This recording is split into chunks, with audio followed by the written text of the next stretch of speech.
الله په وړاندې د عیسی مثال د آدم غوندې دی چې الله هغه له خاورې نه پیدا کړ او امر ورته وکړ چې شه نو هغه وشو. الحق من ربك فلا تكن من الممترين.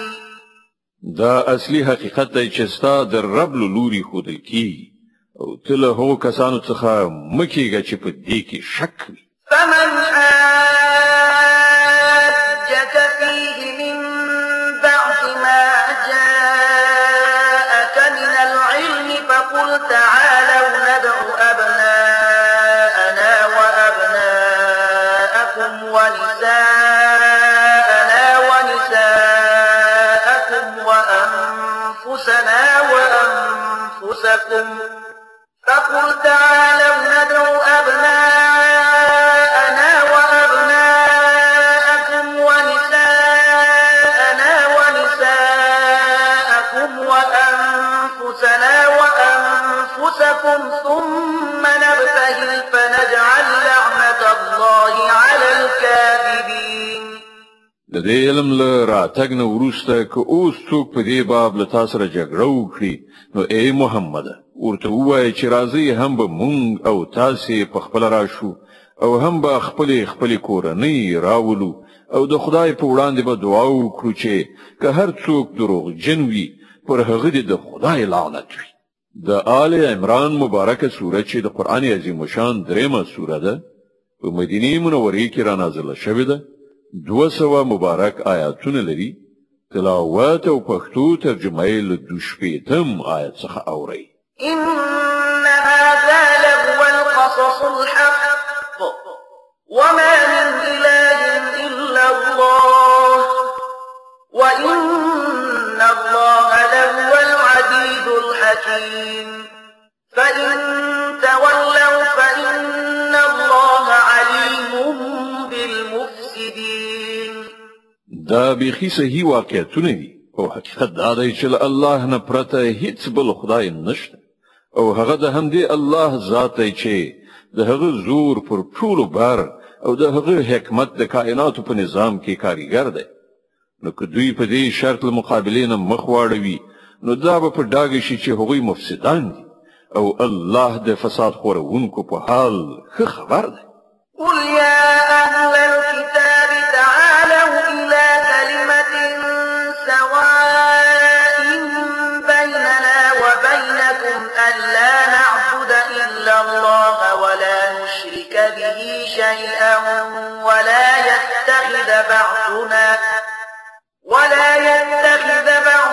بعضا أربابا من دون الله فإن تولوا فقولوا اشهدوا بأننا مسلمون. وأي أهل كتابو یوې داسې خبرې ته راشي چې زمونږ او ستاسې دواړو ترمنځ یو شان ده دا چې مونږ له الله نه پرته د هیڅ چا بندګي ونه کړو له هغه سره هیڅوک شریک ونه ګڼو او له مونږ نه د هیڅوک له الله نه پرته هیڅ یو پر ربوبیت ونه نیسي. که هغوی د دې بلنې له منلو نه مخ واړوي نو په ډاګه ورته ووایه چې شاهدان اوسئ مونږ خو مسلمانان یعنی یوازې د خدای بندګي کوونکي او اطاعت کوونکي. يا أهل الكتاب لم تحاجون في إبراهيم وما أنزلت التوراة والإنجيل إلا من بعده أفلا تعقلون. اے اهل کتابو تاسو د ابراهیم علی السلام په باب ولې له موږ سره شړه کوي؟ تورات او انجیل خو له ابراهیم علی السلام نه وروسته نازل شوي دي نو تاسو په دومره خبره هم نه پوهیږئ. ها أنتم هؤلاء حاججتم فيما لكم به علم فلم تحاجون فيما ليس لكم به علم والله يعلم وأنتم لا تعلمون. تاسو چې د کومو شیانو علم لري په هغو کې خو بحثونه کوي په هغو چارو کې ولې څېړنه کوي چې له تاسو سره د هغو په باب هیڅ معلومات هم نشته. الله پوهیږي تاسو نه پوهیږئ. ما كان إبراهيم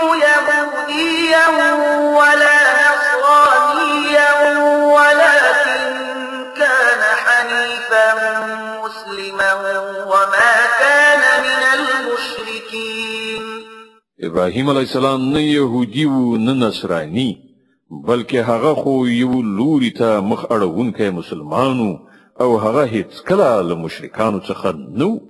إن أولى الناس بإبراهيم للذين اتبعوه وهذا النبي والذين آمنوا والله ولي المؤمنين.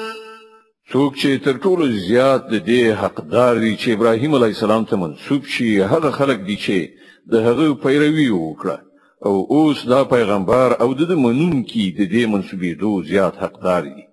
الله یوازې د همغو کسانو ملاتړ او مرستندوی دی چې ایمان راوړی وي. ودت طائفة من أهل الكتاب لو يضلونكم وما يضلون إلا أنفسهم وما يشعرون. اے مؤمنانو له اهل کتابونو یو ډله غواړي چې په څه چل تاسو له سمې لارې نه واړوي په داسې حال کې چې په حقیقت کې هغوی له ځانه پرته هیڅوک په گمراهۍ کې نه غورځوي خو له هغو سره د دې شعور نشته. يا أهل الكتاب لم تكفرون بآيات الله وأنتم تشهدون. اے اهل کتابو ولې د الله له آیاتونو نه منکرېږئ په داسې حال کې چې تاسو په خپله وینئ. يا أهل الكتاب لم تلبسون الحق بالباطل وتكتمون الحق وأنتم تعلمون. اے اهل کتابو ولې حق ته د باطل رنگ ورکوي او سره ګډوي ولې له پوهې او ادراک سره سره حق پټوي. وقال طائفة من أهل الكتاب آمنوا بالذي أنزل على الذين آمنوا وجه النهار واكفروا آخره لعلهم يرجعون. له اهل کتابونو یو ډله وایي چې د دې پیغمبر پر منونکو چې څه نازل شوی دي پر هغه سهار ایمان راوړي او ماښام ورڅخه انکار وکړي ښایي په دې دسیسه دا خلک له خپل ایمان نه واوړي. ولا تؤمنوا إلا لمن تبع دينكم قل إن الهدى هدى الله أن يؤتى أحد مثل ما أوتيتم أو يحاجوكم عند ربكم قل إن الفضل بيد الله يؤتيه من يشاء والله واسع عليم. دغه راز دا خلک په خپلو کې سره وایي چې د هیڅ چا خبره ممنئ چې ستاسې پر دین نه وي.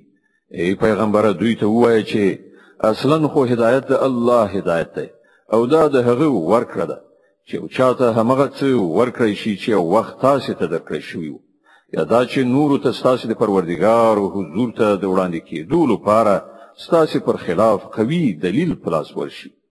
ای پیغمبره دوی ته ووایه چې فضل او لورونه د الله په واک کې ده چاته چې خوښه شي ورکوي هغه د پراخ نظر څښتن دی او په هر څه پوهیږي. يختص برحمته من يشاء والله ذو الفضل العظيم. د خپل رحمت لپاره چې چاته خوښه شي ټاکي او د هغه فضل ډیر زیات دی.